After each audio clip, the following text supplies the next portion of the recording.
Future government workers good morning. இன்னைக்கு date December 11 2025. 2 minutes ஒதுக்குனீங்கன்னா இன்னைக்கான கரண்ட் அஃபேர்ஸை செம்மையாக பார்த்து முடிச்சிருங்க. அதுக்கப்புறம் நீங்கள் படிக்க வேண்டியதை படிச்சிருக்கலாம். ஓகேவா? கரண்ட் அஃபேர்ஸ் நீங்கள் 2 to 5 மினிட்ஸ் ஒதுக்குனாவே போதும், கண்டிப்பாக கிளியர் பண்ணிடலாம். ஓகேவா? சப்ஸ்கிரைப் பண்ணாதவங்க சப்ஸ்கிரைப் பண்ணிக்கோங்க. இப்போ கொஸ்டின்ஸ் பார்ப்போம். ஃபர்ஸ்ட் கொஸ்டின், நிதி ஆயோக் எந்த மாநிலத்தை இந்தியாவின் இஞ்சி தலைநகரம் என்று அறிவித்துள்ளது? Mizoram. Which state has been declared the ginger capital of India by நிதி ஆயோக்?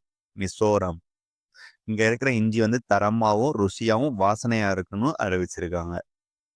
நோட் பண்ணிக்கிட்டீங்க. நெக்ஸ்ட் கொஸ்டின் போமா. 2025 ஆண்டு சர்வதேச மனித உரிமைகள் தினத்தின் கருப்பொருள் என்ன? மனித உரிமைகள் நமது அன்றாட அத்தியாவசியங்கள். What is the theme of international human rights day 2025? Human rights our everyday essential. இது வந்து ஒவ்வொரு வருஷமும் டிசம்பர் 10 வந்து செலிப்ரேட் பண்ணுவாங்க. நோட் பண்ணிக்கிறீங்க. நெக்ஸ்ட் கொஸ்டின் போமா. தேர்ட் கொஸ்டின், செக் குடியரசின் புதிய பிரதமர் யார்? ஆண்ட்ரேஜ் பாபிஸ். Who has been appointed as the new Prime Minister of Czech Republic? ஆண்ட்ரேஜ் பாபிஸ். இவர் இதுக்கு முன்னாடியும் ஒரு டைம் இருந்திருக்காரு. எப்போனா 2017 இருந்து 2021 வரைக்கும் இவர் தான் பிரதமராக இருந்தார். ஃபோர்த் கொஸ்டின், உலகின் மிக உயரமான போர் நினைவு சின்னம் எங்கு திறக்கப்பட்டது? லடாக்.